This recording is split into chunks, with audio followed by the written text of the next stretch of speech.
Привет. За последнее время было много новостей в сфере нейронок, и я хотел бы тебе рассказать поподробнее про это. Трамп объявил войну антропикам, OpenAI привлекли 110 миллиардов инвестиций, Клод выпустила 5 новых фич за 2 недели, и появилась ферма роботизированных коров с инвестициями на 2 миллиарда долларов. Давай разберемся, что случилось и почему это важно, и как это вообще поменяет индустрию. В конце февраля президент Трамп и министр обороны Пит Хексет объявили, что объявляет войну антропикам. Эти левые фанатики из Антропик совершили катастрофическую ошибку, пытаясь применить силовые методы к Министерству обороны и заставить его подчиняться их условиям предоставления услуг вместо нашей Конституции. Разберемся, почему же все-таки случился этот конфликт. Пентагон хотели использовать Клод для автономного оружия, то есть для роботов, которые сами решают стрелять, а также для массового слежения за американцами, то есть собирать какие-либо данные о местоположении, веб-истории, финансах и так далее. Они отказались и сказали то, что не будут помогать США в этом вопросе, на что Пентагон ответил: «Это наша технология, мы решаем, что с ней делать».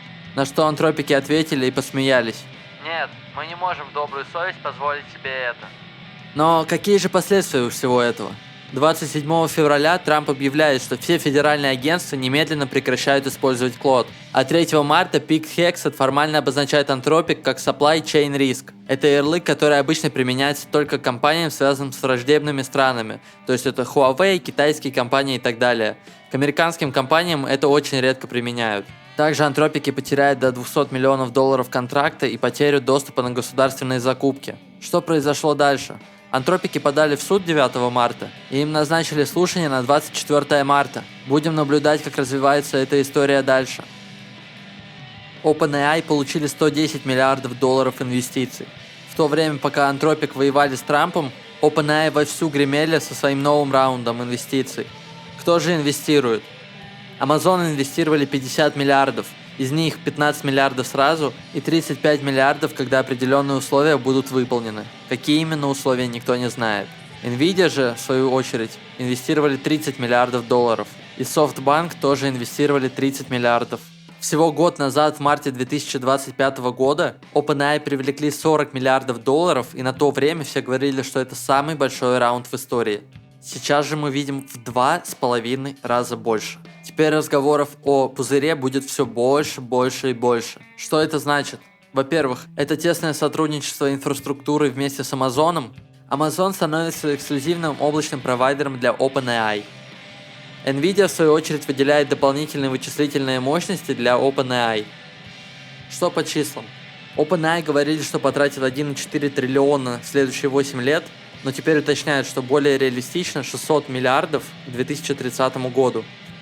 600 миллиардов за 8 лет. Одна компания. Окей. Что сейчас по прибыльности?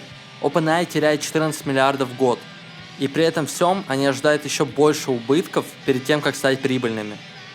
А когда они планируют стать прибыльными? Вот какой главный вопрос сейчас встает. А они планируют стать прибыльными как минимум в 2030-х годах.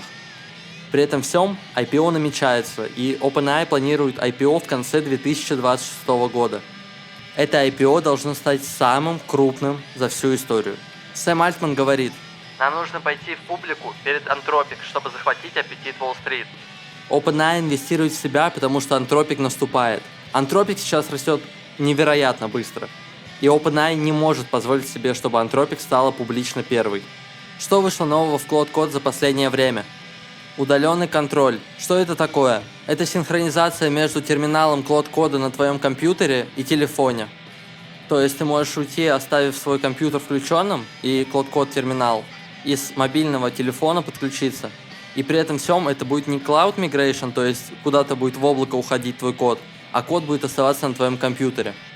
Как это все работает? Ты работаешь Claude Code в терминале, пишешь команду rc, и Claude генерирует тебе URL или QR-код. Ты сканируешь или открываешь этот URL на другом устройстве, и твоя текущая сессия появляется там. Это доступно для всех платных тарифов, и сейчас это понемногу внедряется. Не уверен, что на самом дешевом плане это сейчас есть, но на максимальном плане за $200 это уже точно есть. Cloud Code Channels – это ответ антропиков на OpenClaw от OpenAI. Вышло 20 марта 2026. По сути, это полный аналог OpenClaw. Теперь ты можешь подключить свой Claude Code к Телеграму или к Дискорду. By the way, команда от Claude Code. Что она делает? К примеру, ты дал какой-то запрос, и Claude Code начал его обрабатывать.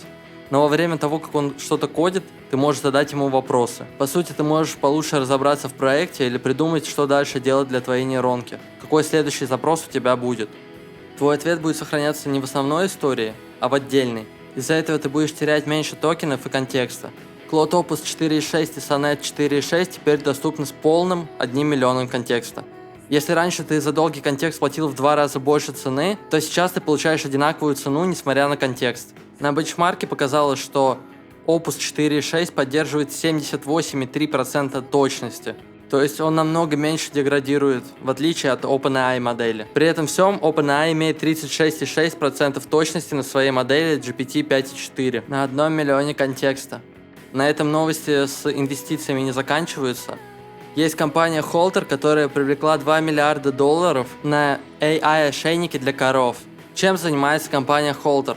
Это компания, которая делает умные ошейники для скота. Основная функция этих ошейников – это поддержка GPS, отслеживание здоровья животного и вибрации и звуки, которые помогают управлять скотом. Управлять скотом здесь самое главное. Теперь компании могут экономить на пастухах. Немного статистики. Более 5000 ферм уже используют Holter. Более 11 тысяч миль виртуального забора уже было создано. Что за виртуальный забор? Теперь вместо физических деревянных заборов используются виртуальные. Фермер может нарисовать область на карте, и коровы в ошейниках получают вибрацию и звук, когда они пытаются выйти за границу. И при этом коровы на этом учатся. Более 220 миллионов было сэкономлено на физических заборах. Что по цене? От 5 до 8 долларов в месяц за 1 единицу скота. На этом все. Среди всех последних новостей я постарался выбрать наиболее интересные и полезные. Это мое первое видео, и я буду очень рад вашей поддержке. Комментарии, лайки, подписки. Это все будет очень приятно. Также вы можете подписываться на мой телеграм-канал. Ссылку на свой телеграм-канал я оставил в описании.